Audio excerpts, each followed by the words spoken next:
在只有摄氏8度的气温下，岩前总统加干先生的国丧格外的倍感哀戚。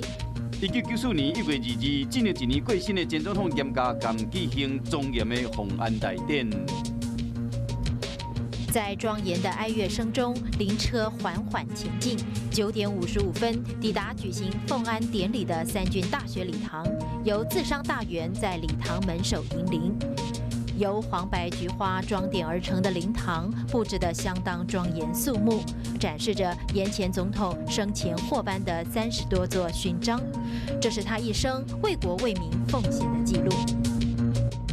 白小燕绑架撕票案，板桥地方法院宣判，合议庭认定陈立青有12项犯罪事实，判处5个死刑、2个无期徒刑以及合计59年6个月的有期徒刑。陈立青在聆听判决后面无表情，并且一再向法官表明绝不上诉。1998年1月2日，白晓燕的命案主嫌陈进兴和棒球地检署判死刑，并且于过2年执行庆管。